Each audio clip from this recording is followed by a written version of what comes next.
स्वागत है आपका हमारे वर्मा डिजिटल क्लास में, जिसमें हम आप लोग के लिए लेके आते हैं कंप्यूटर से रिलेटेड ढेर सारी जानकारी जो कि आप लोग के किसी भी कॉम्पिटिटिव एग्ज़ाम के दृष्टिकोण से काफ़ी महत्वपूर्ण होते हैं।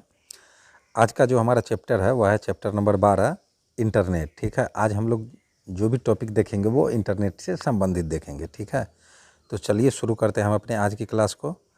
हमारा पहला जो टॉपिक है वह है इंटरनेट क्या है, व्हाट इज़ इंटरनेट। ठीक है, तो इंटरनेट इंटरनेशनल नेटवर्किंग का संक्षिप्तकार है। ठीक है, यह दुनिया भर में फैले हुए अनेक छोटे बड़े कंप्यूटर नेटवर्कों के विभिन्न संचार माध्यमों द्वारा आपस में जुड़ने से बना विशाल व विश्वव्यापी जाल ग्लोबल नेटवर्क है। ठीक है, जो समान नियमों प्रोटोकॉल का अनुपालन कर एक दूसरे से संपर्क स्थापित करते हैं तथा सूचनाओं का आदान प्रदान संभव बनाते हैं। ठीक है, इंटरनेट नेटवर्कों का समूह है। जी हाँ, इंटरनेट जो है वह नेटवर्कों का समूह है। यह संसार का सबसे बड़ा नेटवर्क है जो दुनिया भर में फैले व्यक्तिगत, सार्वजनिक, शैक्षणिक, व्यापारिक तथा सरकारी नेटवर्कों के आपस में जोड़ने से बनता है। इंटरनेट को हम आधुनिक युग में संदेशवाहक की संज्ञा दे सकते हैं। इस तकनीक का प्रयोग हम किसी सूचना जिसमें डाटा, टेक्स्ट, ग्राफ, चित्र, ध्वनि तथा चलचित्र शामिल हैं को पलक झपकते ही दुनिया के एक कोने से दूसरे कोने में भेज सकते हैं तथा इंटरनेट से जुड़े कंप्यूटरों में रखी गई विशाल सूचनाओं में से वांछित सूचना प्राप्त भी कर सकते हैं। इंटरनेट के बढ़ते उपयोग के कारण ही आधुनिक युग को संचार क्रांति का युग भी कहा जाता है। ठीक है, चलिए हमारा अगला जो टॉपिक है वह है इंटरनेट का विकास यानी डेवलपमेंट ऑफ इंटरनेट। तो देखते हैं इंटरनेट का विकास किस किस तरह से हुआ है। ठीक है, जेसी लिकलाइडर ने सर्वप्रथम इंटरनेट की स्थापना का विचार 1962 में दिया था। इसी कारण इन्हें इंटरनेट का जनक भी कहा जाता है। जी हाँ, इंटरनेट का जनक जो है जेसी लाइकर को कहा जाता है। इंटरनेट का प्रारंभ 1969 ईस्वी में अमेरिकी रक्षा विभाग द्वारा ARPANET, ठीक है, जिसका फुल फॉर्म होता है advance research project agency net, ठीक है, के विकास से किया गया। ARPANET को दुनिया का पहला नेटवर्क कहा जाता है। ARPANET का प्रयोग रक्षा विभाग में अनुसंधान व विकास के कार्य में किया गया। 1989 में इंटरनेट को आम जनता के लिए खोल दिया गया। ठीक है, 1989 में टिम बर्नर्स-ली ने हाइपर टेक्स्ट मार्कअप लैंग्वेज यानी HTML का विकास किया। ठीक है, वर्ल्ड वाइड वेब जो है WWW का प्रस्ताव टिम बर्नर्स-ली द्वारा 1989 में दिया गया था। इसी कारण इंग्लैंड के वैज्ञानिक टिम बर्नर्स-ली को वर्ल्ड वाइड वेब का जनक माना जाता है। ठीक है, वर्ल्ड वाइड वेब पर हाइपर टेक्स्ट ट्रांसफ़र प्रोटोकॉल तथा TCP/IP के द्विस्तरीय नियमों का परिचालन किया जाता है। ठीक है, वर्ल्ड वाइड वेब का पहला आम प्रयोग 6 अगस्त 1991 को किया गया। ठीक है, मोज़ैक वर्ल्ड वाइड वेब पर प्रयुक्त पहला ग्राफिकल वेब ब्राउज़र था जिसका विकास मार्क एंडरसन ने 1993 में किया था। ठीक है, 1993 ईस्वी में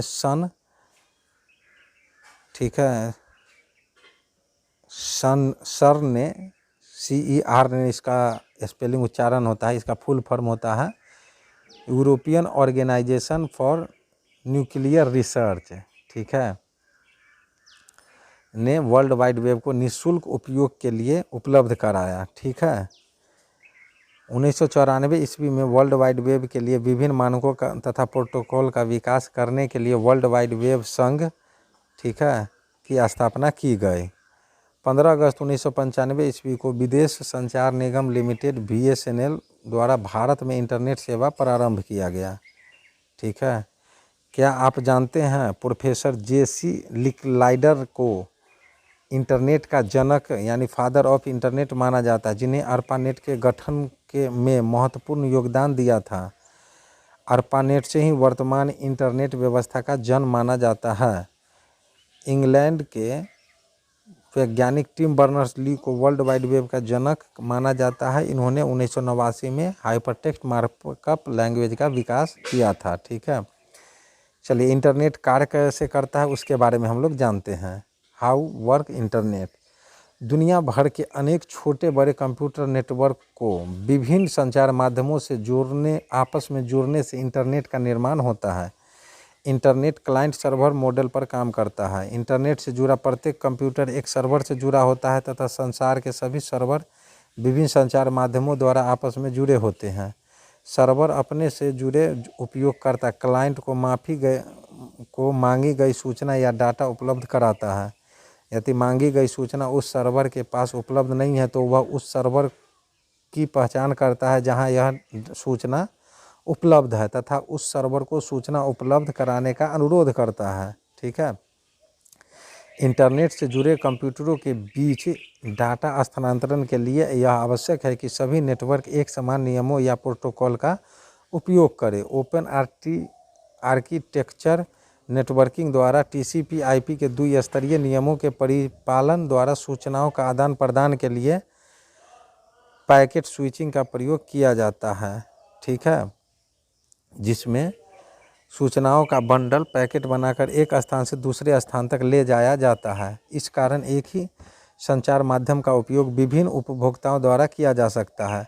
इसमें दुनिया भर के कंप्यूटर एक दूसरे से सीधे जुड़े बिना भी सूचनाओं का आदान प्रदान कर सकते हैं। ठीक है, किसी कंप्यूटर को इंटरनेट से जोड़ने के लिए हमें इंटरनेट सेवा प्रदाता इंटरनेट सर्विस प्रोवाइडर की सेवा लेनी पड़ती है। टेलीफोन लाइन या वायरलेस तकनीक द्वारा कंप्यूटर को इंटरनेट सेवा प्रदाता के सर्वर से जोड़ा जाता है। ठीक है, इसके लिए हमें इंटरनेट सेवा प्रदाता को कुछ शुल्क भी देना पड़ता है। ठीक है,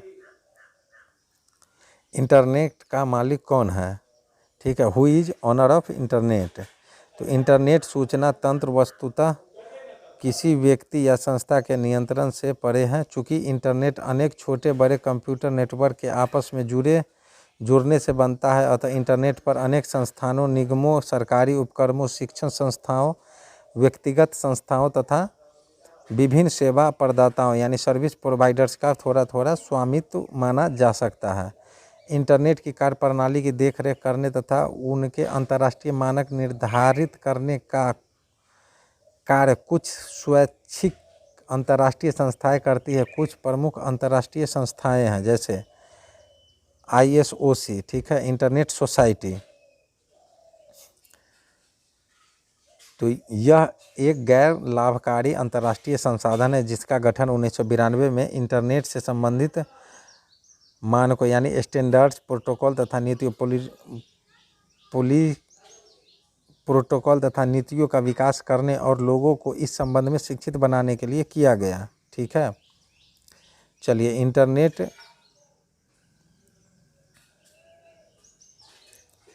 आर्किटेक्ट बोर्ड AIB के बारे में हम लोग जानते हैं। तो यह संस्था इंटरनेट सोसाइटी ISOC द्वारा निर्धारित नियमों के तहत इंटरनेट के लिए आवश्यक तकनीकी और इंजीनियरिंग विकास का कार्य करती है। ठीक है, हमारा अगला है ICANN, ठीक है, यानी internet corporation of assigned name and number. ठीक है, तो 1998 ईस्वी में स्थापित यह संगठन इंटरनेट पर IP एड्रेस तथा डोमेन नेम प्रदान करने तथा उनके मानकों के निर्धारण का कार्य करता है। ठीक है, डोमेन नेम रजिस्टर। तो कुछ गैर सरकारी संस्थाएं ICANN द्वारा निर्धारित मानकों के अनुसार इंटरनेट के प्रयोग के लिए डोमेन नेम प्राप्त करती है जिन्हें डोमेन नेम रजिस्टर कहा जाता है। विभिन्न डोमेन नेम रजिस्टर यह सुनिश्चित करते हैं कि प्रत्येक व्यक्ति या संस्था को इंटरनेट पर एक विशेष यानी यूनिक डोमेन नेम प्रदान किया जाए। डोमेन नेम रजिस्टर का निर्धारण ICANN या country code top level domain द्वारा किया जाता है। ठीक है, चलिए IRTF क्या होता है? तो इंटरनेट रिसर्च टास्क फोर्स होता है। यह संस्थान भविष्य में इंटरनेट की कार्यप्रणाली में सुधार हेतु अन्वेषण व खोज यानी रिसर्च को बढ़ावा देता है। IETF क्या होता है? तो internet engineering task force internet मानकों का विकास करना व उनके उपयोग को प्रोत्साहित करना इस संस्थान का उद्देश्य है। ठीक है, W3C world wide web construction consortium. ठीक है, तो यह एक अंतर्राष्ट्रीय संस्था है जो वर्ल्ड वाइड वेब के जनक टिम बर्नर-ली के नेतृत्व में काम करती है। इसका गठन 1994 में किया गया। यह संस्था वर्ल्ड वाइड वेब के प्रयोग के लिए मानकों का निर्धारण करती है। ठीक है, इंटरनेट से जुड़ना, ठीक है, कनेक्टिंग टू इंटरनेट। तो किसी व्यक्ति द्वारा इंटरनेट से जुड़ने के लिए हमें निम्नलिखित उपकरणों सॉफ्टवेयरों की ज़रूरत पड़ती है। ठीक है, यानी आवश्यकता होती है। पहला है हमें पीसी की, दूसरा है मॉडेम या इंटरनेट, और दूसरा है हमारा मॉडेम या नेटवर्क इंटरफेस कार्ड की। तीसरा है संचार माध्यम यानी टेलीफोन लाइन या विशेषीकृत लाइन या प्रकाशीय तंतु या वायरलेस तकनीक आदि। चौथा है हमारा वेब ब्राउज़र सॉफ्टवेयर, और पाँचवा है इंटरनेट सर्विस प्रदाता। ठीक है, इंटरनेट से जुड़ने के लिए ये 5 चीज़ें हमें ज़रूरी होती है। ठीक है, इंटरनेट सेवा प्रदाता को निर्धारित शुल्क देकर, ठीक है, इंटरनेट खाता, यूज़र नेम तथा पासवर्ड प्राप्त किया जाता है। यूज़र नेम इंटरनेट से जुड़ने के लिए तथा पासवर्ड सुरक्षा और गोपनीयता के लिए आवश्यक है। इंटरनेट से जुड़े सभी कंप्यूटरों को एक विशेष आईपी एड्रेस प्रदान किया जाता है जो उस कंप्यूटर की पहचान बताता है। इंटरनेट सेवा प्रदाता यानी आईएसपी। इंटरनेट सेवा प्रदाता वे संस्थाएं हैं जो व्यक्तियों और संस्थानों को इंटरनेट से जुड़ने का माध्यम और उससे संबंधित सेवाएं प्रदान करते हैं। इंटरनेट सेवा प्रदाता का कंप्यूटर सर्वर कंप्यूटर कहलाता है, जबकि उपयोगकर्ता का कंप्यूटर क्लाइंट कंप्यूटर कहलाता है। इंटरनेट उपयोगकर्ता द्वारा इंटरनेट सेवा प्रदाता को कुछ सेवा शुल्क भी प्रदान करता है। इंटरनेट सेवा प्रदाता उपयोगकर्ता और विभिन्न कंप्यूटर नेटवर्क से जुड़ने के लिए कई संचार माध्यमों का उपयोग करते हैं। ठीक है, इंटरनेट पर प्रयुक्त प्रोटोकॉल। तो किसी भी नेटवर्क में दो या अधिक कंप्यूटरों के बीच सूचनाओं में त्रुटि रहित आदान प्रदान को संभव बनाने के लिए ज़रूरी है कि दोनों कंप्यूटर एक समान नियमों का प्रतिमानों का अनुपालन करें।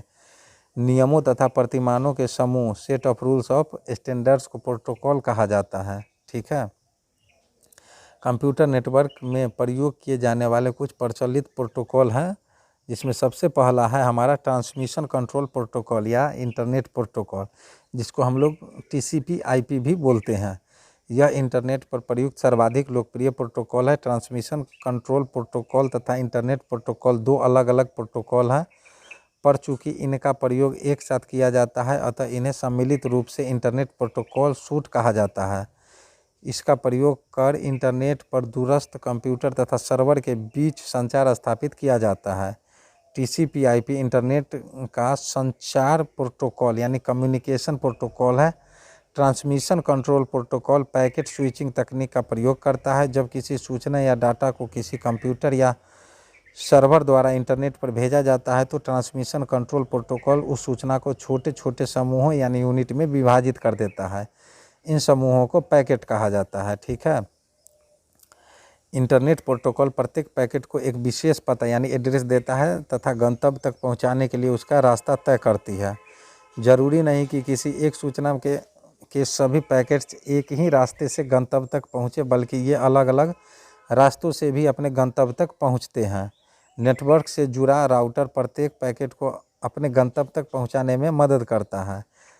ठीक है, यदि एक संचार माध्यम में खराबी आती है तो डाटा पैकेट उपलब्ध वैकल्पिक संचार माध्यमों द्वारा गंतव्य तक पहुंचाए जाते हैं। ठीक है, चलिए ट्रांसमिशन गंतव्य स्थान पर पुनः इन पैकेट को ट्रांसमिशन कंट्रोल प्रोटोकॉल की सहायता से सही क्रम में व्यवस्थित कर कंप्यूटर को उपयोग के लिए दिया जाता है। ठीक है, हमारा अगला जो टॉपिक है वह है SMTP यानी सिंपल मेल ट्रांसफ़र प्रोटोकॉल। ठीक है, तो यह इंटरनेट पर ईमेल के लिए प्रयुक्त सर्वाधिक लोकप्रिय प्रोटोकॉल है। उपयोगकर्ता यानी क्लाइंट के कंप्यूटर से मैसेज को ईमेल सर्वर तक और पुनः सर्वर से प्राप्तकर्ता तक भेजने के लिए इस प्रोटोकॉल का प्रयोग किया जाता है। ठीक है, HTTP, ठीक है, हाइपर टेक्स्ट ट्रांसफ़र प्रोटोकॉल। तो यह वर्ल्ड वाइड वेब पर हाइपर टेक्स्ट डॉक्यूमेंट को एक स्थान से दूसरे स्थान पर भेजने के लिए प्रयुक्त सर्वाधिक लोकप्रिय ट्रांसफ़र प्रोटोकॉल है। वेब सर्वर से उपयोगकर्ता तक वेब पेज का हस्तांतरण इसी प्रोटोकॉल द्वारा किया जाता है। HTTP क्लाइंट सर्वर प्रिंसिपल पर काम करता है। इसमें एक कंप्यूटर दूसरे कंप्यूटर से संपर्क स्थापित कर फाइल या डाटा भेजने का अनुरोध करता है।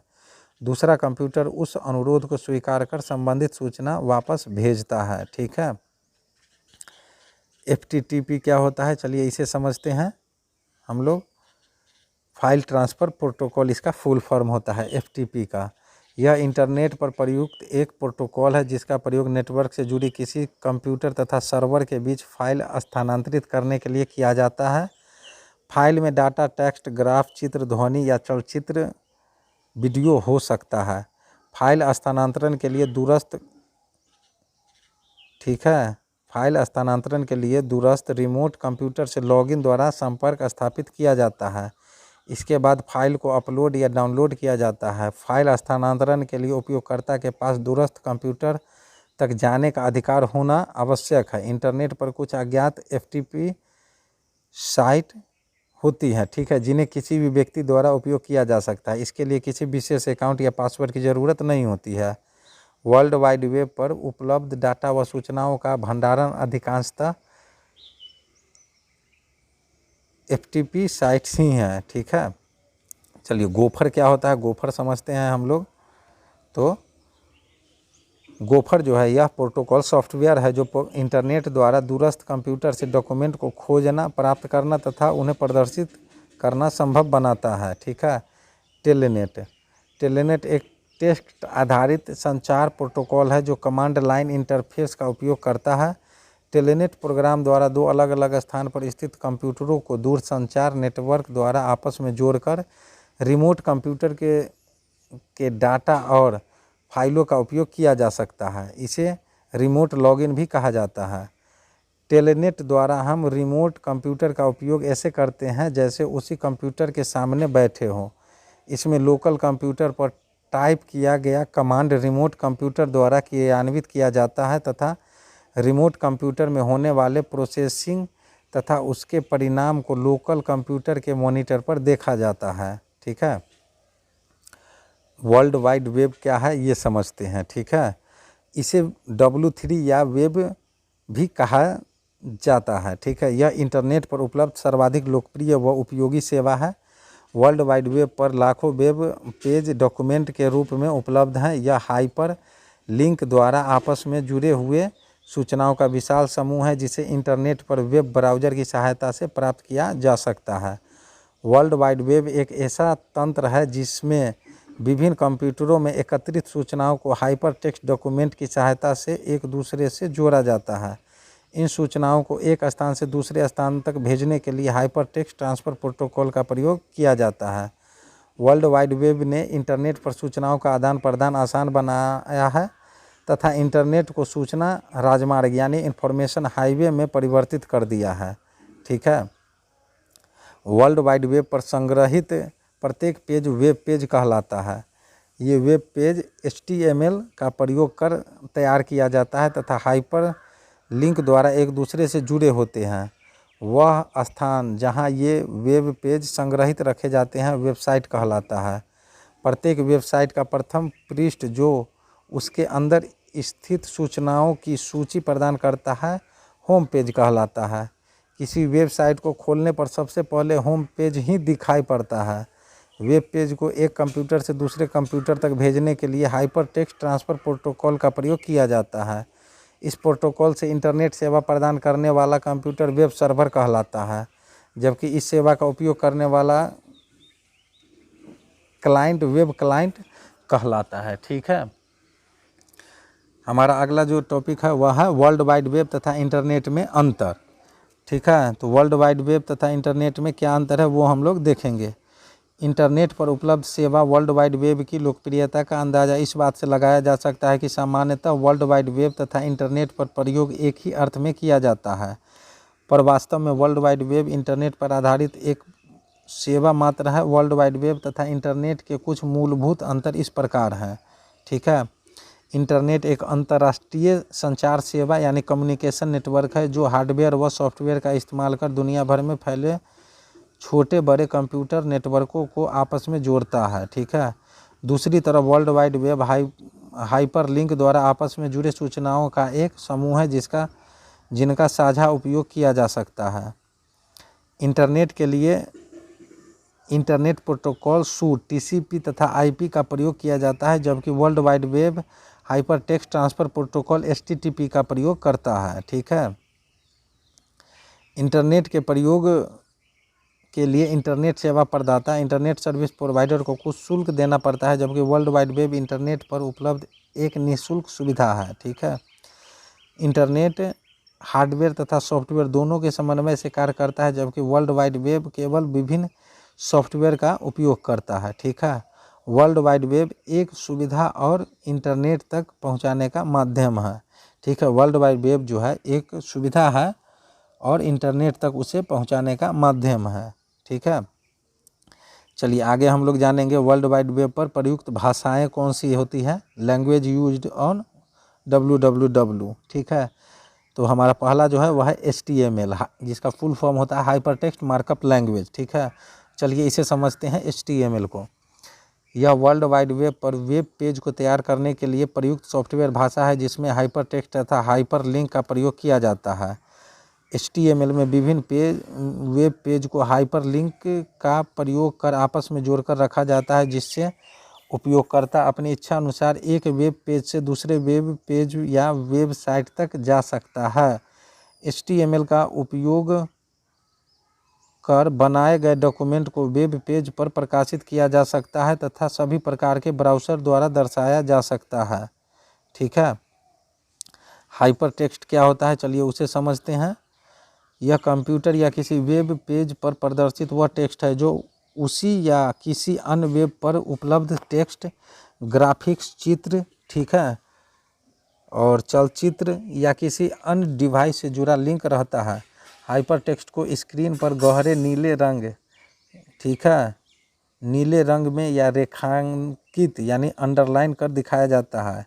इस टेक्स्ट पर कर्सर को ले जाने पर वह हाथ के चिन्ह के जैसा हो जाता है। हाइपर टेक्स्ट को माउस या कीबोर्ड द्वारा एक्टिवेट करने पर उपयोगकर्ता तुरंत उससे जुड़ी सूचना तक पहुंच जाता है। ठीक है, हाइपर लिंक क्या होता है, चलिए उसे समझते हैं। तो यह हाइपर टेक्स्ट द्वारा प्रदर्शित टेक्स्ट या आइकन को आपस में जोड़ने की व्यवस्था है। हाइपर लिंक द्वारा हम वर्ल्ड वाइड वेब पर स्थित विभिन्न वेब पेजों को अपनी सुविधा अनुसार देख सकते हैं। हाइपर लिंक को HTML सॉफ्टवेयर भाषा में तैयार किया जाता है। यह विभिन्न वेब पेज को आपस में जोड़ने का काम करता है। ठीक है,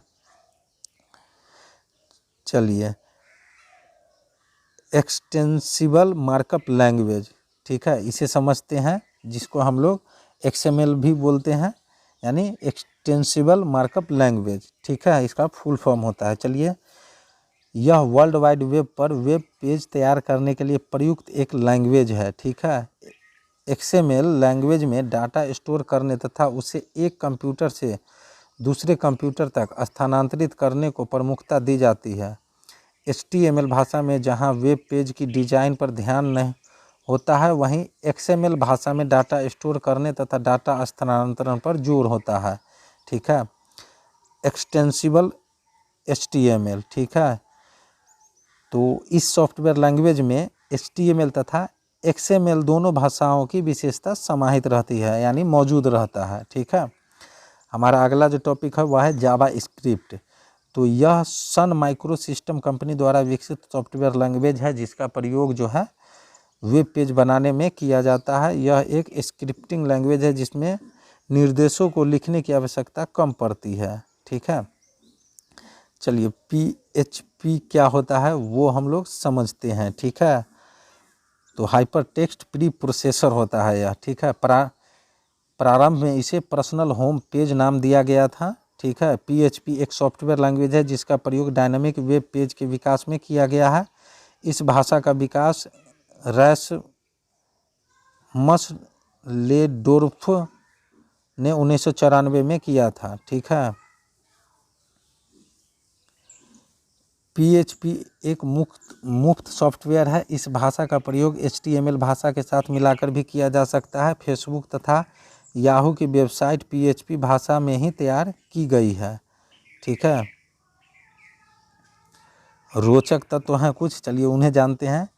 वेब पेज पर हाइपरलिंक किए गए शब्द को नीला यानी ब्लू रंग में दर्शाते हैं, क्योंकि नीला रंग वह सबसे गहरा रंग है जो टेक्स्ट की पठनीयता को प्रभावित करता है। ठीक है, चलिए इंटरनेट प्रोटोकॉल एड्रेस के बारे में हम लोग जानते हैं, जिसे हम लोग शॉर्ट में आईपी एड्रेस भी बोलते हैं। ठीक है, तो इंटरनेट से जुड़े प्रत्येक कंप्यूटर या उपकरण को उसकी पहचान के लिए एक विशेष अंकीय पता दिया जाता है, जिसे आईपी एड्रेस कहा जाता है।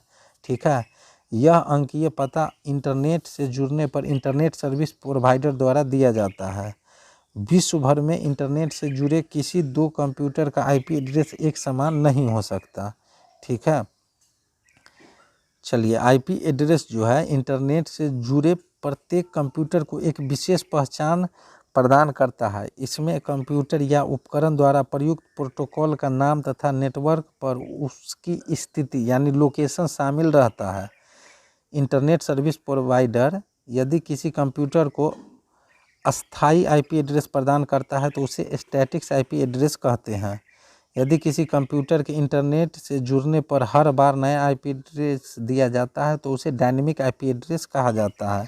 ठीक है, इंटरनेट प्रोटोकॉल वर्जन 4 ठीक है IPv4 का प्रयोग आईपी एड्रेस के लिए अभी तक किया जा रहा है। ठीक है, इसमें एड्रेस के लिए 32 बिट नंबर का प्रयोग किया जा रहा है। ठीक है, IPv4 में 0 से 255 तक के अंकों का 4 समूह सेट होता है, जिसे 3 डॉट द्वारा अलग किया जाता है। ठीक है, जैसे 173.255.0.14। ठीक है, तो इसे इसी तरह लिखा रहता है आईपी एड्रेस को। ठीक है, इंटरनेट उपयोगकर्ता के बढ़ती संख्या के कारण 32 बिट एड्रेस कम पड़ने लगा। इसी कारण इंटरनेट प्रोटोकॉल वर्जन 6 का विकास किया गया, जिसमें एड्रेस के लिए 128 बिट नंबर का प्रयोग होता है। ठीक है, इस व्यवस्था में कुल 2 का पावर 128 आईपी एड्रेस प्रदान किए जा सकते हैं। IPv6 में 4 हेक्साडेसिमल अंकों का 8 समूह होता है, जिसे कोलोन द्वारा अलग किया जाता है। जैसे ये जो हमारा दिया हुआ है यही कोलोन के द्वारा अलग किया गया है। ठीक है, चलिए आगे बढ़ते हैं। क्या आप लोग जानते हैं कि मॉडेम की सहायता से जब किसी कंप्यूटर या अन्य उपकरण को इंटरनेट से जोड़ा जाता है तो ISP जो है इंटरनेट सर्विस प्रोवाइड उपयोगकर्ता को एक अस्थायी आईपी एड्रेस प्रदान करता है। प्रत्येक बार इंटरनेट से जुड़ने पर अलग अलग आईपी एड्रेस प्रदान किया जाता है, जिसे डायनेमिक आईपी एड्रेस कहते हैं। यह इंटरनेट सुरक्षा की दृष्टि से महत्वपूर्ण होता है। ठीक है, ISDN DSL केबल मॉडेम या फाइबर ऑप्टिकल में मॉडेम का प्रयोग नहीं होता, अतः इनका प्रयोग कर इंटरनेट से जुड़ने पर एक अस्थायी आईपी एड्रेस प्रदान किया जाता है, जिसे स्टैटिक आईपी एड्रेस कहते हैं। ठीक है, चलिए डोमेन नेम सिस्टम क्या होता है उसके बारे में हम लोग जानते हैं। इंटरनेट से जुड़े प्रत्येक कंप्यूटर या उपकरण को सर्वर द्वारा एक विशेष अंकीय पता दिया जाता है, जिसे आईपी एड्रेस कहते हैं। इस अंकीय पता को याद रखने एक कठिन कार्य है। दूसरी तरफ कंप्यूटर सर्वर केवल बाइनरी अंकों वाले अंकीय पता की ही पहचान कर सकता है। इस समस्या को हल के लिए डोमेन नेम सिस्टम का प्रयोग किया जाता है। डोमेन नेम सिस्टम से बने आईपी एड्रेस को शब्दों से बने डोमेन नेम में बदल देते हैं, जो याद रखने और उपयोग करने में आसान होता है। डोमेन नेम सिस्टम के सभी डोमेन नेम तथा उससे संबंधित आईपी एड्रेस का संग्रह होता है। ठीक है, जब हम किसी वेब ब्राउज़र पर किसी वेबसाइट का डोमेन नेम टाइप करते हैं तो डोमेन नेम सिस्टम उसे अंकीय पता यानी आईपी एड्रेस में बदल देता है, ताकि सर्वर उस कंप्यूटर की पहचान कर उससे संपर्क स्थापित कर सके। ठीक है, चलिए डोमेन नेम समझते हैं। डोमेन नेम केस सेंसिटिव नहीं होता, अर्थात उन्हें बड़े अक्षरों यानी कैपिटल लेटर या छोटे अक्षरों स्मॉल लेटर किसी में भी टाइप करने पर समान परिणाम होता है। ठीक है, चलिए डोमेन नेम क्या होता है उसे समझते हैं। नेटवर्क में प्रत्येक वेबसाइट को एक विशेष यूनिक नाम दिया जाता है, जो उस वेबसाइट का पता एड्रेस होता है। किसी दो वेबसाइट का डोमेन नेम एक समान नहीं हो सकता। DSNN सर्वर डोमेन नेम को आईपी एड्रेस में बदलकर उस वेबसाइट की पहचान करता है। डोमेन नेम में उस वेबसाइट का नाम तथा एक्सटेंशन नाम शामिल होता है। प्रत्येक वेबसाइट का अपना अलग अलग नाम होता है, जबकि एक्सटेंशन नाम कुछ पूर्व निर्धारित विकल्पों में से कोई एक हो सकता है।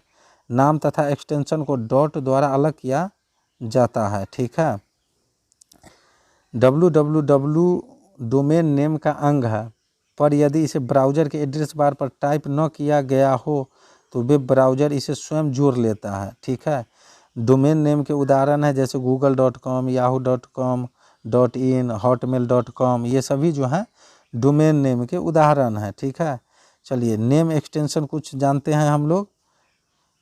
डोमेन नेम के अंक या अक्षर दोनों हो सकते हैं। जी हाँ, डोमेन नेम में जो है अक्षर और नाम दोनों हो सकता है। इसमें अधिकतम 64 कैरेक्टर हो सकता है। इसमें एकमात्र विशेष कैरेक्टर हाइफन का प्रयोग किया जा सकता है। ठीक है, डोमेन नेम का अंतिम भाग जिसमें डॉट के बाद लिखा जाता है किसी संगठन यानी ऑर्गेनाइजेशन या देश या कंट्री को इंगित करता है। इसे डोमेन इंडिकेटर या टॉप लेवल डोमेन, जिसे हम लोग TLD भी कहते हैं। ठीक है, संगठन को इंगित करने वाला डोमेन नेम जेनेरिक डोमेन कहलाता है, जबकि देश को इंगित करने वाला डोमेन नेम कंट्री डोमेन कहलाता है। ठीक है, टॉप लेवल डोमेन एक्सटेंशन के कुछ उदाहरण हैं, चलिए उसे हम लोग देखते हैं। ठीक है, पहला है हमारा EDU। ठीक है, यानी एडुकेशन या शिक्षा के लिए है। ठीक है, दूसरा है हमारा .com, यह कॉमर्शियल है, व्यवसाय के लिए। तीसरा है हमारा ORG, तो ऑर्गेनाइजेशन के लिए है या संस्था के लिए है। चौथा है हमारा GOV, तो यह गवर्नमेंट के लिए है यानी सरकारी कार्यों के लिए। MIL होता है मिलिट्री के लिए यानी सैन्य संगठन के लिए। नेट होता है NET नेटवर्किंग के लिए। ठीक है, INT हमारा होता है इंटरनेशनल यानी अंतर्राष्ट्रीय कामों के लिए। CO जो होता है हमारा कंपनी, वो कंपनी के लिए होता है। और इन्फो जो होता है, किसी भी डोमेन नेम के लास्ट में जो इन्फो रहता है, इसका मतलब है वह इंफॉर्मेशन देगा यानी सूचना प्रदाता है। ठीक है, country code top level domain name में के कुछ उदाहरण हैं। ठीक है, जैसे इंडिया के लिए, भारत के लिए, UK यूनाइटेड किंगडम के लिए, US United state of America के लिए। ठीक है, ये सभी कुछ कंट्री कोड टॉप लेवल हैं। ठीक है, चलिए यूनिफॉर्म रिसोर्स लोकेटर के बारे में हम लोग जानते हैं, जिसे शॉर्ट फॉर्म में हम लोग URL भी बोलते हैं। ठीक है, तो वर्ल्ड वाइड वेब पर किसी वेबसाइट या वेब पेज का विशेषीकृत पता उस वेबसाइट या वेब पेज का URL कहलाता है। यह कंप्यूटर नेटवर्क की व्यवस्था है जो यह बतलाता है कि वांछित सूचना कहाँ उपलब्ध है और उसे कैसे प्राप्त किया जा सकता है। वेब ब्राउज़र का उपयोग कर किसी वेबसाइट या वेब पेज तक पहुंचने के लिए वेब ब्राउज़र के एड्रेस बार पर उसका URL टाइप किया जाता है। ठीक है, URL में डोमेन नेम शामिल होता है। ठीक है, तथा इसमें शब्द जो है अंक या विराम चिन्ह यानी लेटर नंबर और पंक्चुअल मार्क्स हो सकते हैं। ठीक है, किसी वेबसाइट में प्रत्येक वेब पेज का अपना अलग URL होता है, जिसे टाइप कर सीधे उस पेज तक पहुंचा जा सकता है। ठीक है, किसी भी URL में शामिल होता है ट्रांसफ़र प्रोटोकॉल नाम पहला, दूसरा है क्लोन या 2/, तीसरा सर्वर का नाम पता, इसे हॉट कंप्यूटर या डोमेन नेम भी कहा जाता है। इसमें www वेबसाइट का डोमेन नेम तथा टॉप लेवल डोमेन TLD भी शामिल रहता है। इसमें चौथा है वेब पेज तक पहुंचाने का रास्ता यानी डायरेक्टरी पाथ, और पांचवा है हमारा फाइल नेम यानी फाइल का नाम। ठीक है, ये कुछ हमारे उदाहरण हैं URL के। ठीक है, ये हमारा HTTP हो गया, उसके बाद क्लोन हो गया या स्लैश हो गया, उसके बाद www आ गया। ठीक है, इसी तरह से URL लिखा जाता है। ठीक है, URL में खाली स्थान का प्रयोग नहीं होता है तथा इसमें प्रयुक्त // फाइल के डायरेक्टरी पाथ को दर्शाता है। ठीक है, चलिए यूनिफॉर्म रिसोर्स लोकेटर क्या होता है उसे हम लोग समझते हैं। URI वर्ल्ड वाइड वेब पर स्थित किसी फाइल या सूचना का नाम और उसकी स्थिति, नाम एंड लोकेशन बताता है। URI में URL का कुछ या पूरा हिस्सा शामिल होता है। URI में सूचना या फाइल का नाम या स्थिति या दोनों होता है, जबकि URL सूचना की स्थिति, लोकेशन तथा उसे प्राप्त करने का मार्ग बतलाता है। ठीक है, रोचक तथ्य है कुछ, चलिए उसे जानते हैं। URL केस सेंसिटिव होता है। ठीक है, अतः किसी वेबसाइट का URL टाइप करते समय बड़े अक्षरों यानी कैपिटल लेटर तथा स्मॉल लेटर यानी छोटे अक्षरों का विशेष ध्यान रखता है। ठीक है। वेब ब्राउज़र क्या होता है, चलिए वेब ब्राउज़र समझते हैं हम लोग। इंटरनेट पर वर्ल्ड वाइड वेब का प्रयोग वेब ब्राउज़र सॉफ्टवेयर के माध्यम से किया जाता है। वेब ब्राउज़र एक एप्लीकेशन प्रोग्राम है जो वर्ल्ड वाइड वेब पर स्थित हाइपर टेक्स्ट डॉक्यूमेंट को उपयोगकर्ता के लिए उपलब्ध कराता है। Web browser software hyper text transfer protocol का कार्य करता है। वेब ब्राउज़र का प्रयोग कर वर्ल्ड वाइड वेब पर वेब पेज को देखना, ब्राउजिंग या सर्फिंग करना कहलाता है। ठीक है। सर्फिंग के दौरान यूआरएल हाइपर लिंक या ब्राउज़र पर बने नेविगेशन टूल की सहायता से एक पेज से दूसरे पेज पर तक पहुंचाया जा सकता है। किसी वेब ब्राउज़र में जब हम किसी वेबसाइट या वेब पेज का यूआरएल टाइप करते हैं तो वेब जो है ब्राउज़र उस यूआरएल को डोमेन नेम सिस्टम की मदद से आईपी एड्रेस में बदल देता है तथा इंटरनेट सर्विस प्रोवाइडर के जरिए उस वेबसाइट से हमें जोड़ देता है। सबसे पहले वेब ब्राउज़र का विकास टिम बर्नर्ली ने 1991 में किया था। ठीक है। वर्तमान में कुछ प्रचलित वेब ब्राउज़र हैं, चलिए उन्हें हम लोग जानते हैं। ठीक है। पहला प्रचलित वेब ब्राउज़र जो है वह है इंटरनेट एक्सप्लोरर। ठीक है। तो यह माइक्रोसॉफ्ट कॉरपोरेशन द्वारा विकसित वेब ब्राउज़र है जो विंडोज़ ऑपरेटिंग सिस्टम में शामिल रहता है। यह विश्व का सबसे अधिक प्रयोग में लाया जाने वाला ब्राउज़र है। ठीक है। हमारा दूसरा है मोजिल्ला फायरफॉक्स। इसका विकास मोजिला कॉरपोरेशन द्वारा किया गया है। इस वेब ब्राउज़र का प्रयोग विंडोज़, लिनक्स, मॉस्किटो आदि ऑपरेटिंग सिस्टम में किया जा सकता है। यह एक निःशुल्क वेब ब्राउज़र है, अर्थात इसका उपयोग करने के लिए कोई शुल्क नहीं देना पड़ेगा। ठीक है। ओपेरा के बारे में जानते हैं, ओपेरा ब्राउज़र के बारे में। यह ओपेरा सॉफ्टवेयर कॉरपोरेशन द्वारा विकसित वेब ब्राउज़र है जो मोबाइल फ़ोन तथा पीडीए पर्सनल डिजिटल असिस्टेंट ठीक है में प्रयोग के लिए लोकप्रिय हो रहा है। Apple safari. ठीक है। सफारी वेब ब्राउज़र का विकास जो है एप्पल कॉरपोरेशन द्वारा 2007 में किया गया। यह मैकिन्टोश ऑपरेटिंग सिस्टम में शामिल रहता है तथा इसका प्रयोग आईफोन तथा आईपैड ठीक है के लिए किया जाता है। ठीक है। हमारा अगला जो वेब ब्राउज़र है वह है क्रोम। ठीक है।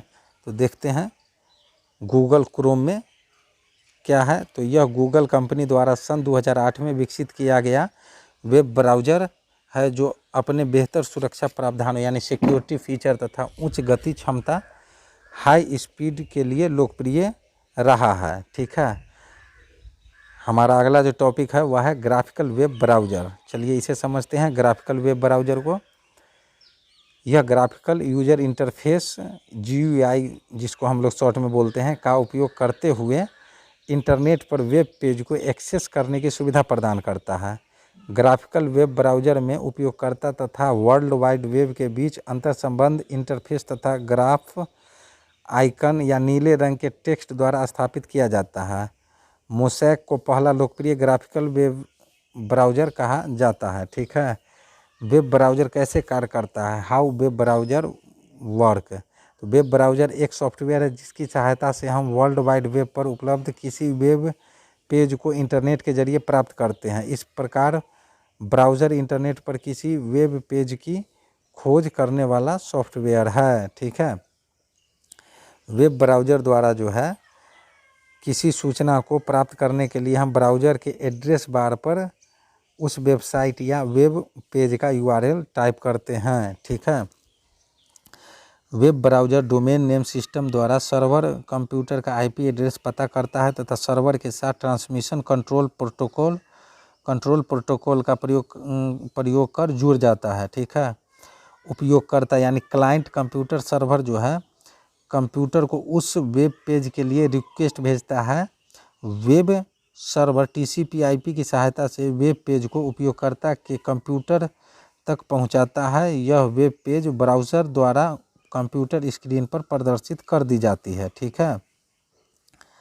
वेब ब्राउज़र में प्रयोग किए जाने वाला जो है प्रोटोकॉल को भी टाइप कर सकते हैं। ठीक है। यदि किसी प्रोटोकॉल का नाम टाइप नहीं किया जा सकता तो HTTP डिफ़ॉल्ट प्रोटोकॉल के रूप में प्रयोग होता है। ठीक है, चलिए विंडोज़ इंटरनेट एक्सप्लोरर के बारे में हम लोग जानते हैं।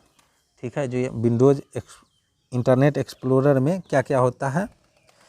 ठीक है, तो इसमें पहला है टाइटल बार। ठीक है, तो इंटरनेट एक्सप्लोरर विंडो में सबसे ऊपर टाइटल बार स्थित होता है। इस पर वर्तमान पेज का नाम, ठीक है, तथा मिनिमाइज, मैक्सिमाइज, रीस्टोर तथा क्लोज का बटन होता है। दूसरा है हमारा एड्रेस बार। ठीक है, एड्रेस बार पर दो navigation button black and forward होते हैं। ब्लैक बटन से हम पिछली देखी हुई वेबसाइट पर जा सकते हैं। फॉरवर्ड बटन से हम उस पेज पर जाते हैं जहां बैक बटन दबाने से पहले थे। इन बटनों के साथ एक डाउन एरो भी होता है। इस बटन को दबाने पर एक पुल डाउन मेन्यू प्रदर्शित होता है जो उस टैब में पहले देखे गए सभी वेब पेज की सूची प्रदर्शित करता है। ठीक है, हमारा अगला जो है वह है URL। ठीक है, तो चलिए URL को समझते हैं हम लोग। एड्रेस बार पर स्थित URL बॉक्स में वांछित वेबसाइट या वेब पेज का डोमेन नेम या IP एड्रेस टाइप कर एड्रेस बार पर स्थित गो बटन या कीबोर्ड पर इंटर बटन दबाया जाता है। इससे वेब ब्राउज़र उस वेब पेज को प्रदर्शित करता है। वेब ब्राउज़र के URL बॉक्स में URL के आरंभ में http:// ठीक है www तथा अंत में .com टाइप करना आवश्यक नहीं होता। वेब ब्राउज़र इसे स्वतः ही URL के साथ जोड़ लेता है। ठीक है, रिसाइकिल और गो। ठीक है, ये क्या होता है, तो URL बॉक्स के बगल में रिसाइकिल गो आइकन होता है। यह वेब पेज को रिफ्रेश या अपडेट करता है। इसका प्रयोग प्रदर्शित न हो सके वेब पेज को पुनः लोड करने या वेब पेज या किसी नई सूचना को प्रदर्शित करने के लिए किया जाता है। कीबोर्ड पर F5 बटन को दबाकर भी इस कार्य को संपादित किया जा सकता है। ठीक है, स्टॉप, तो एड्रेस बार पर स्थित स्टॉप आइकन पर क्लिक करने से वेब ब्राउज़र वर्तमान पेज को लोड करना बंद कर देता है। ठीक है, सर्च बॉक्स, तो यह इंटरनेट एक्सप्लोरर का सर्च इंजन है। इस बॉक्स में वांछित सूचना के कुछ प्रमुख शब्द यानी कीवर्ड टाइप कर उससे संबंधित वेब पेज खोजा जा सकता है। ठीक है, फेवरेट, इंटरनेट एक्सप्लोरर पर प्रदर्शित इस आइकन का प्रयोग कई बार देखे जाने वाली वेबसाइट का URL सेव किया जा सकता है। ठीक है, अगली बार इस वेबसाइट पर जाने के लिए URL टाइप करने की ज़रूरत नहीं होती है। कुछ वेब ब्राउज़र में इस सुविधा को बुकमार्क कहा जाता है। ठीक है, अच्छा चलिए हिस्ट्री क्या होता है उसे समझते हैं हम लोग। इस सुविधा का प्रयोग कर उस वेब ब्राउज़र द्वारा पहले देखे गए वेबसाइट की सूची प्राप्त कर सकते हैं। इस सुविधा को एक दिन, सप्ताह, माह या वर्ष में देखे गए वेबसाइटों की सूची याद रखने के लिए सेट किया जा सकता है। इस सूची में से किसी वेबसाइट को संबंधित लिंक पर क्लिक कर पुनः देखा जा सकता है। ठीक है, इंटरनेट एक्सप्लोरर कीबोर्ड शॉर्टकट। ठीक है, इसे हम लोग देखेंगे। शॉर्टकट की है कुछ इंटरनेट एक्सप्लोरर के। ठीक है, उसे देखते हैं और समझेंगे। ठीक है, आप लोग उसे अच्छे से याद कर लेंगे और समझ भी लेंगे। ठीक है, जैसे अगर हमें हेल्प विंडो खोलना है तो उसके लिए हमें F1 प्रेस करना होगा। वर्तमान विंडो, ठीक है, वर्तमान वेब पेज को रिफ्रेश करना है तो F5 प्रेस करना होगा। वेब पेज डाउनलोड रोकना है तो एस्केप प्रेस करना होगा। ठीक है, यानी एस्केप बटन को दबाना होगा।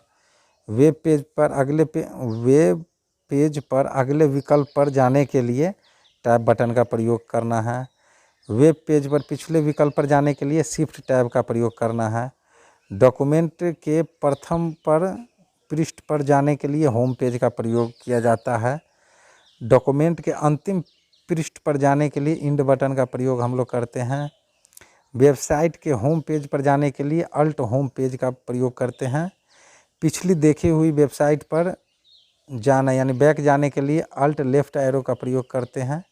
अगली देखी हुई वेबसाइट वेब पेज पर जाना फॉरवर्ड अल्ट राइट एरो का प्रयोग करते हैं।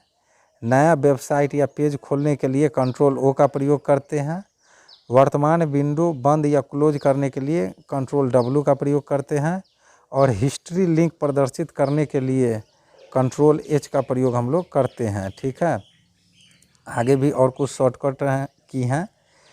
फेवरेट लिंक प्रदर्शित करने के लिए हम लोग कंट्रोल आई का यूज करते हैं। फेवरेट यूआरएल सेव करने के लिए हम लोग कंट्रोल डी का प्रयोग करते हैं। सर्च बॉक्स पर जाने के लिए कंट्रोल ई का प्रयोग करते हैं। और एड्रेस बार पर टेक्स्ट सेलेक्ट करने के लिए हम लोग कंट्रोल अल्ट डी का प्रयोग करते हैं। और ब्राउजिंग हिस्ट्री डिलीट करने के लिए कंट्रोल शिफ्ट डेल बटन का प्रयोग एक साथ करते हैं। ठीक है, चलिए इंडेक्स के बारे में जानते हैं। वेब इंडेक्स क्या होता है? तो वर्ल्ड वाइड वेब पर उपलब्ध वेबसाइट की सूची या डायरेक्टरी वेब इंडेक्स कहलाता है। वेब इंडेक्स में वेबसाइट की सूची अंग्रेजी वर्णमाला अक्षरों के क्रम, अल्फ़ाबेटिक ऑर्डर या किसी अन्य अनुक्रम में हो सकते हैं। याहू वेब इंडेक्स का एक उदाहरण है। ठीक है, चलिए सर्च इंजन के बारे में जानते हैं कुछ हम लोग। वर्ल्ड वाइड वेब में सूचनाओं का अथाह भंडार है, जिसमें करोड़ों वेब पेज स्थित हैं। ठीक है, जिन्हें इंटरनेट की मदद से प्राप्त किया जा सकता है। इस अथाह भंडार में से वांछित सूचना खोजने में सर्च इंजन हमारी मदद करता है। जी हाँ, ये जो हमारा दिख रहा है यही सर्च इंजन है। इसी में हम लोग कुछ भी लिख के टाइप कर देते हैं। ठीक है, जब भी हम लोग क्रोम, गूगल या एक्सप्लोरर खोलते हैं तो ये एक सर्च इंजन जैसा सभी में आता है, जिसमें हम लोग डाल के अपना जो भी सर्च करना रहता है वो सर्च कर लेते हैं। ठीक है, सर्च इंजन वेब पेज पर स्थित सभी वेब पेज की सूची बनाकर रखता है। ठीक है, यह वेब पेज के टाइटल, उसके मुख्य शब्द यानी कीवर्ड या वेब पेज पर स्थित किसी शब्द या शब्द समूह, टेक्स्ट और फ्रेज के आधार पर वेब पेज की खोज करता है। मुख्य शब्द के साथ टर्म ऑपरेटर का प्रयोग कर सर्च को और अधिक प्रभावी बनाया जा सकता है। ठीक है, इसे सर्च को रिफाइन करना कहा जाता है। ठीक है, वेब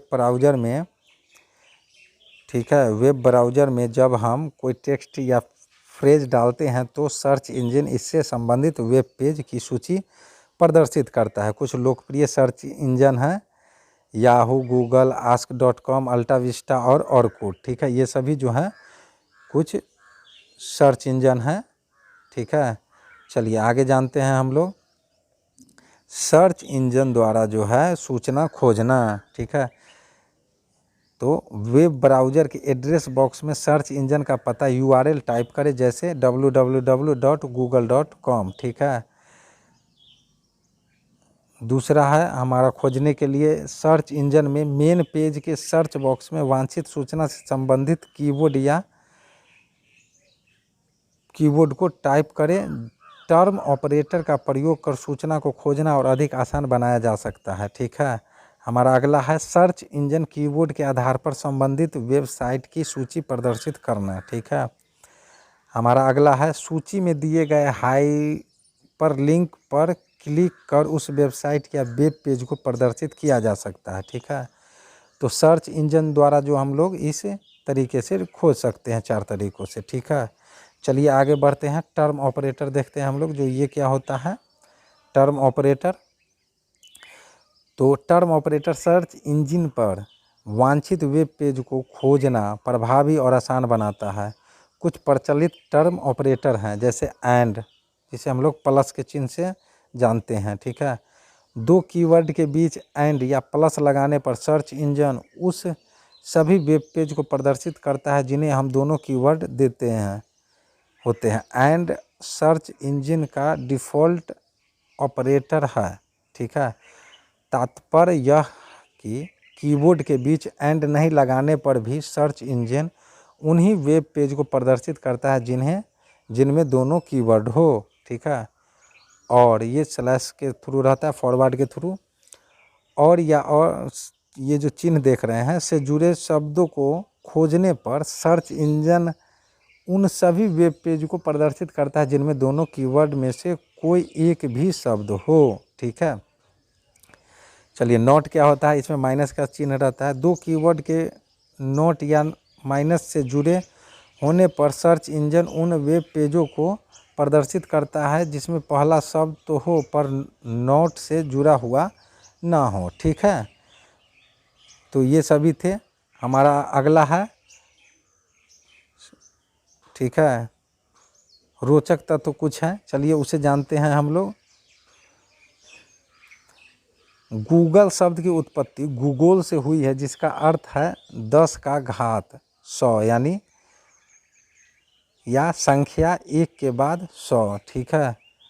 तो ये काफ़ी महत्वपूर्ण पॉइंट है, ये प्रश्न में भी पूछा जाता है। जो गूगल शब्द की उत्पत्ति कैसे हुई, तो इसका उत्पत्ति गूगल से हुआ है, जिसका घात होता है 10 के पावर 100, यानी 1 के बाद 100 शून्य। वर्ल्ड वाइड वेब के बारे में, वाइल्ड कार्ड के बारे में हम लोग समझते हैं। वाइल्ड कार्ड वह विशेष चिन्ह, स्पेशल सिंबल है, जिसका प्रयोग किसी सूचना या वेब पेज को खोजने के दौरान कीबोर्ड के साथ किया जाता है। वाइल्ड कार्ड किसी एक कैरेक्टर या एक से अधिक कैरेक्टर के समूह को इंगित करता है, ठीक है। प्रश्न चिन्ह जो है, प्रश्न चिन्ह तथा एस्टेरिस्क या स्टार वाइल्ड कार्ड के उदाहरण है। प्रश्न चिन्ह एक बार में एक कैरेक्टर को निरूपित करता है, जबकि एस्टेरिस्क एक बार में एक या एक से अधिक कैरेक्टर को निरूपित करता है। किसी कीवर्ड के साथ वाइल्ड कार्ड का प्रयोग करने पर सर्च इंजन उससे संबंधित सभी विकल्पों वाले वेब पेज की सूची प्रदर्शित करता है, ठीक है। सोशल नेटवर्किंग साइट पर हैश कैरेक्टर का प्रयोग कीवर्ड के साथ वाइल्ड कार्ड के रूप में किया जाता है। सर्फिंग, चलिए सर्फिंग के बारे में हम लोग समझते हैं। वर्ल्ड वाइड वेब पर अपने पसंद की सूचना की खोज में एक वेब पेज से दूसरे वेब पेज पर जाना सर्फिंग कहलाता है। वेब पेज पर उपलब्ध हाइपरलिंक की व्यवस्था इस कार्य को आसान बनाती है। वस्तुतः बिना किसी सही दिशा और उद्देश्य के एक वेब से दूसरे पेज तक जाना ही सर्फिंग कहलाता है, ठीक है। चलिए हिट्स किसे कहते हैं वो समझते हैं हम लोग, ठीक है। वर्ल्ड वाइड वेब पर किसी सूचना को प्राप्त करने के लिए वेब सर्च इंजन पर उस वेब पेज का टाइटल या कुछ मुख्य शब्द कीवर्ड टाइप किया जाता है। सर्च इंजन इसके परिणामों की एक सूची प्रदर्शित करता है, जिसे हिट्स कहा जाता है। पुश मैसेज, ठीक है। तो सामान्यतः इंटरनेट के जरिए कोई वेब पेज या फाइल अपने कंप्यूटर पर प्राप्त करने के लिए सर्वर को इसका अनुरोध यानी रिक्वेस्ट भेजा जाता है। इसके बाद वेब पेज या फाइल को सर्वर से कंप्यूटर तक पुल या खींचा जाता है, इसे डाउनलोड भी कहते हैं, ठीक है। दूसरी तरफ पुश मैसेज को सर्वर द्वारा कंप्यूटर या मोबाइल फ़ोन पर बिना किसी अनुरोध के पुश या धकेला जाता है। इस तकनीक का उपयोग सर्वर द्वारा उपभोक्ता को सूचना, अपडेट या एसएमएस भेजने के लिए किया जाता है, ठीक है। पिंग क्या होता है? पिंग इंटरनेट पर कंप्यूटर तथा अन्य उपकरणों की जांच टेस्ट है, जो यह बताता है कि वह कंप्यूटर या उपकरण सही काम कर रहा है या नहीं। इंटरनेट पर किसी सर्वर के प्रतिक्रिया देने में लगा समय, रिस्पॉन्स टाइम की जांच भी पिंग कहलाता है। पिंग द्वारा किसी विशेष आईपी एड्रेस वाले कंप्यूटर या उपकरण के उपलब्धता की जांच की जाती है। इसके लिए उस आईपी एड्रेस पर कोई सूचना पैकेट भेजा जाता है तथा प्राप्त जवाब की जांच की जाती है, ठीक है। चलिए मेटा सर्च इंजन समझते हैं, वो क्या होता है। तो मेटा सर्च इंजन जो है वह सर्च टूल है जो इंटरनेट पर किसी सूचना को खोजकर वेब पेज की सूची दर्शाने के लिए अन्य सर्च इंजन से प्राप्त परिणामों का उपयोग करता है। मेटा सर्च इंजन यूजर से इनपुट लेकर उसे अन्य सर्च इंजन को भेजता है और उनसे प्राप्त परिणामों को प्रोसेस कर सर्च रिजल्ट के रूप में प्रस्तुत करता है, ठीक है। इंटरनेट शब्दावलियाँ, ठीक है, टर्म रिलेटेड टू इंटरनेट, चलिए इसे समझते हैं।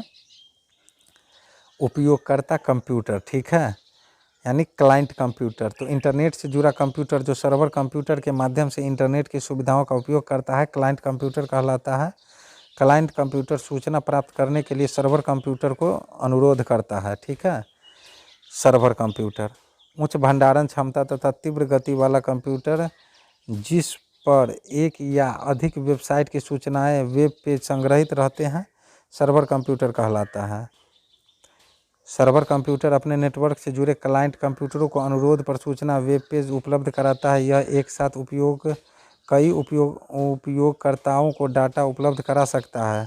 सर्वर कंप्यूटर जो है नेटवर्क का सबसे शक्तिशाली व महत्वपूर्ण कंप्यूटर होता है। इस तरह सूचना प्राप्त करने को क्लाइंट सर्वर मॉडल कहा जाता है। सर्वर कई प्रकार के हो सकते हैं, जैसे वेब सर्वर, लैन सर्वर, ईमेल सर्वर आदि।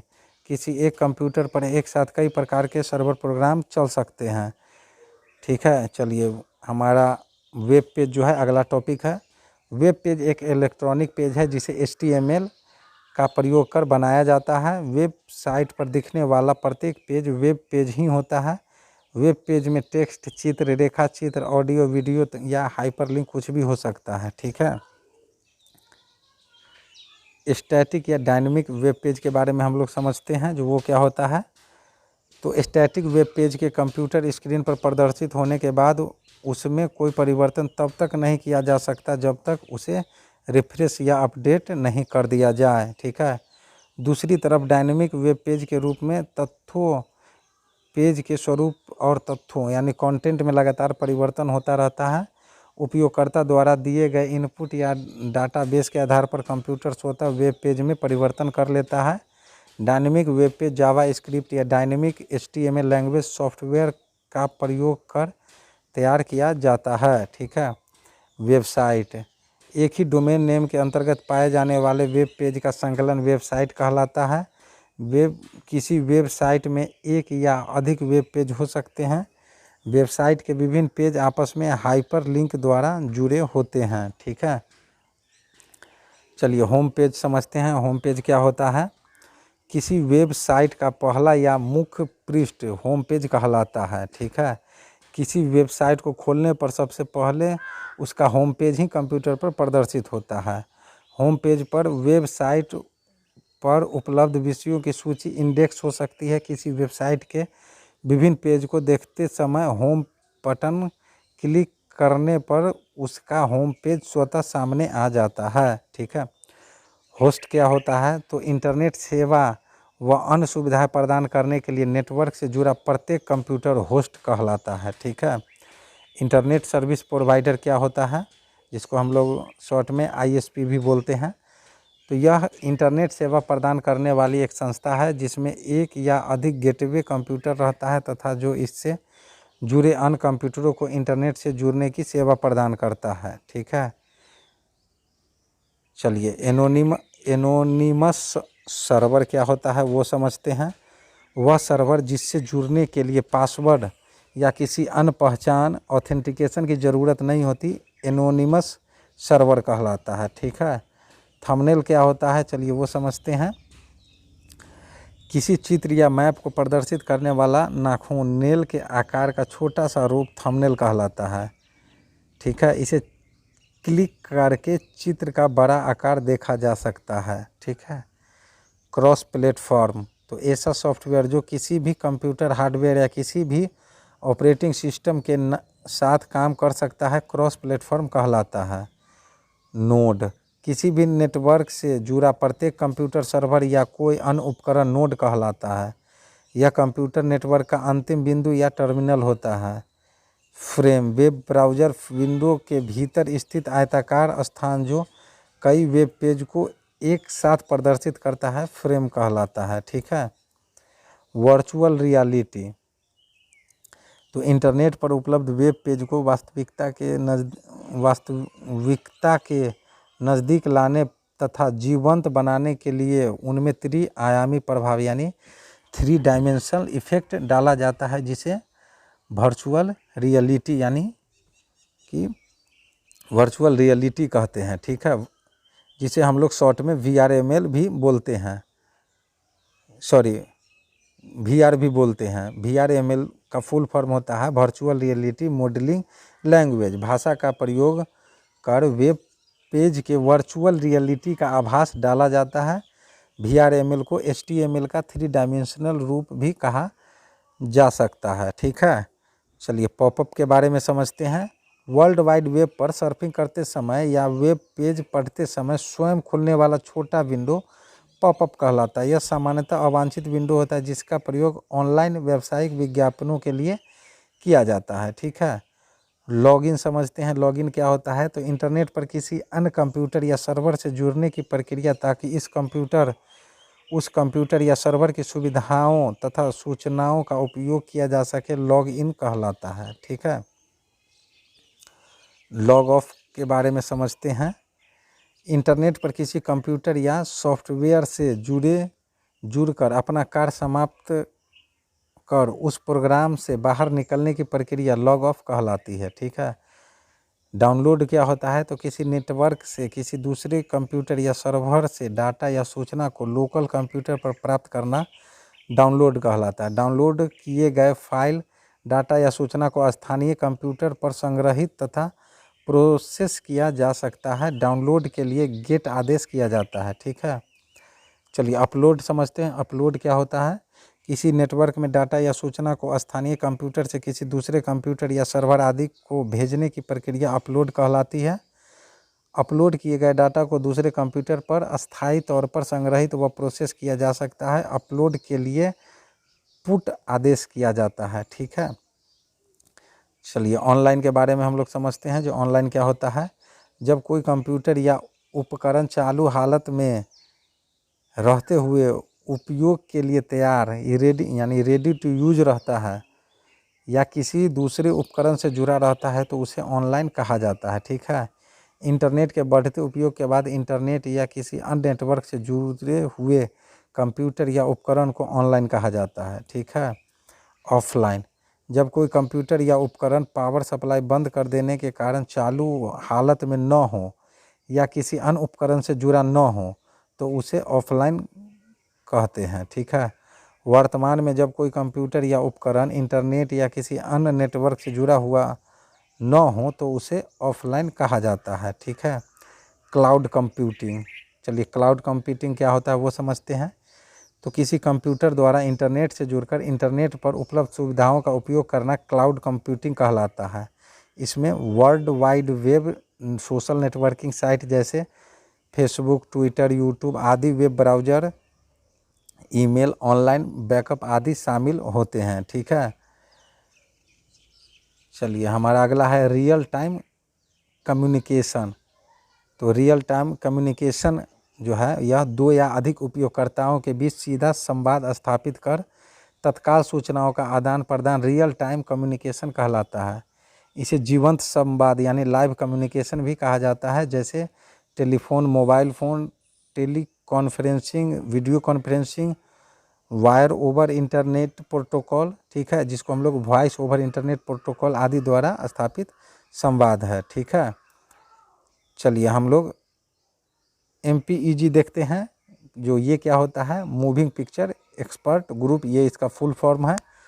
यह वीडियो डाटा या फाइल को डिजिटल रूप में कंप्रेस कर नेटवर्क पर भेजने या संग्रहित करने की तकनीक है। इनका प्रयोग कर चलचित्रों द्वारा तथा सिनेमा आदि को नेटवर्क पर भेजा तथा देखा जा सकता है। ठीक है। चलिए JPEG क्या होता है वो हम लोग समझते हैं। ठीक है। इसका फुल फॉर्म होता है ज्वाइंट फोटोग्राफिक एक्सपर्ट ग्रुप। ठीक है। यह चित्र यानी पिक्चर तथा रेखा चित्र यानी ग्राफिक्स आदि को डिजिटल डाटा में परिवर्तित कर नेटवर्क पर भेजने, संग्रहित करने तथा देखने की एक लोकप्रिय तकनीक है। ठीक है। PDF क्या होता है, चलिए PDF को समझते हैं। PDF का फुल फॉर्म होता है पोर्टेबल डॉक्यूमेंट फॉर्मेट। ठीक है। यह द्विविमीय डॉक्यूमेंट, ठीक है, जैसे टेक्स्ट, चित्र, रेखा चित्र आदि को संग्रहित करने यानी स्टोर तथा स्थानांतरण यानी ट्रांसफ़र के लिए गठित एक प्रचलित मानक है। इसे एडोब सिस्टम द्वारा 1993 में जारी किया गया था। ठीक है। चलिए भारत में इंटरनेट के बारे में समझते हैं।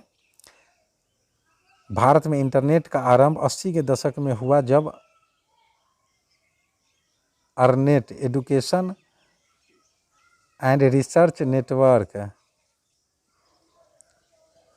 के माध्यम से भारत में 5 प्रमुख संस्थानों को जोड़ा गया। बाद में नेशनल इंफॉर्मेटिक्स सेंटर NIC द्वारा देश के सभी जिला मुख्यालयों को प्रशासनिक सुविधा हेतु नेटवर्क से जोड़ा गया। वर्तमान में NIC सरकारी तथा गैर सरकारी संगठनों को अपनी सेवाएं उपलब्ध करा रहा है। ठीक है। भारत में जन सामान्य के लिए इंटरनेट सेवा का आरंभ 15 अगस्त 1995 को विदेश संचार निगम लिमिटेड BSNL द्वारा किया गया। ठीक है। इंटरनेट ऑफ थिंग्स, ठीक है,